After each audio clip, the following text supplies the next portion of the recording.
I think that when we're talking about anti-VEGF therapy, it's exciting because we have data for using bevacizumab in the frontline setting. In particular, in my practice, I use it with paclitaxel and carboplatinum. And in the second-line setting, in the REVEL trial, we see that ramucirumab adds benefit to docetaxel. So my patients, almost all of them at some point see anti-VEGF therapy.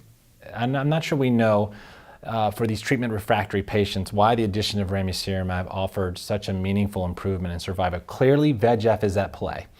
I think that's probably my best guess is that these patients who are rapidly progressing, VEGF and VEGF elaboration is certainly driving the tumor to grow, and by offering these patients ramucirumab, you're able to impact outcomes.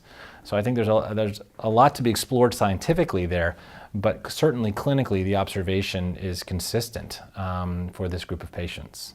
Patients who are rapidly progressing on platinum doublet, there needs to be a consideration for ramucirumab with docetaxel.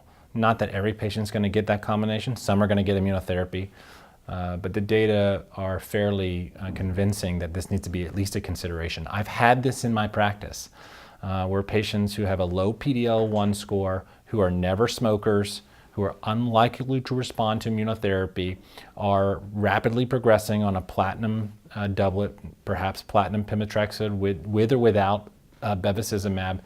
And when they're progressing, this is a patient where I would consider using docetaxel and ramucirumab, knowing that immunotherapy may not elicit responses in these patients.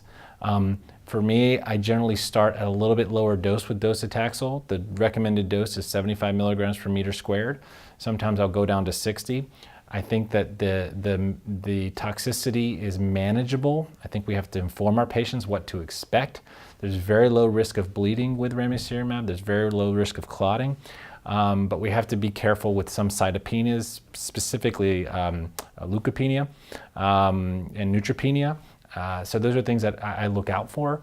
But usually the toxicities are fairly manageable. And in several of my patient cases, we were able to elicit responses and stabilize the tumor, which I think is meaningful for the patient. We oftentimes have patients in our practice where they rapidly progress through our frontline treatments, even though they're getting very aggressive therapy. And as I mentioned before, our field is rapidly progressing, so we are changing the paradigm very frequently. But I have used docetaxel ramucirumab in my patients that I'm very concerned that we don't have that kind of time to see if a immunotherapy monotherapy will work, and if they don't carry the biomarkers that are potentially predictive of a response. And I have had success with some of my patients who are rapidly progressing, that have progressed right through immunotherapy, for instance, and are pretty much in danger.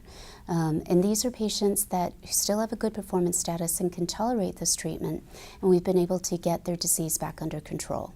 So in my practice, I do incorporate anti-VEGF therapy at some point during the patient's course, either in the first-line setting using bevacizumab in combination with paclitaxel and carboplatinum, or in the second-line setting with using ramucirumab with docetaxel. And again, based on the REVEL trial, for patients who receive bevacizumab up front, I do use ramucirumab in the second-line setting as well. Or if I'm using immunotherapy in the second-line setting, I use ramucirumab and docetaxel in the third-line setting.